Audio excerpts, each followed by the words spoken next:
even though countries were quite similarly hit by the pandemic, the health kind of dimension of it, the education systems responded so differently.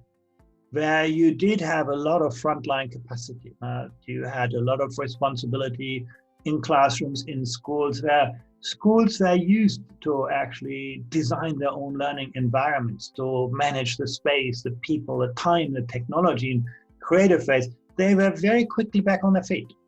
That's what you could see. Whereas where you had this heavy kind of command and control education systems, very hierarchical, that really struggled in the pandemic. Because in this moment of crisis, as a school leader, for example, you don't ask yourself, whether people follow your instructions. You ask yourself, how well can my own people collaborate? And that's really what this crisis has shown, where schools had a high degree of professional autonomy and were working in a collaborative culture.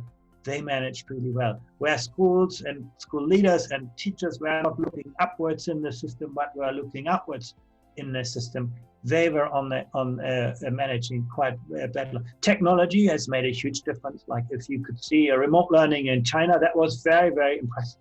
In 1 month's time, they had over 50 million people learning online in high quality learning environments, because they got the tech industry, they got the teachers, they got everybody on board.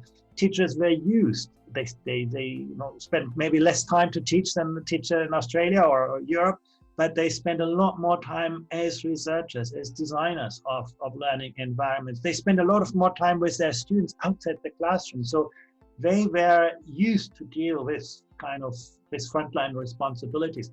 If you go to the other end of the world, in Bogota, the online learning was well beyond the reach of most families. They didn't have computers, and they suddenly said, well, we don't have computers, but we have actually mobile phones and we have television. So they were very creative, actually, working with the broadband companies to give students free access for education resources, government putting the curriculum on mobile networks, complementing this with a great television program. So you can see even a relatively poor education system like Bogota in Colombia was capable to manage in this crisis because they were flexible. They didn't sort of push everybody in online learning and then see we don't have the resources and infrastructure, but they looked at what infrastructure do we have, how can we use that really creatively.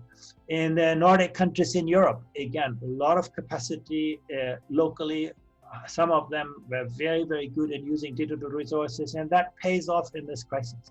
The education systems that really struggled were the kind of heavy industrial kind of old style systems, command and control systems, where chains of command broke down and the education system was in very bad shape.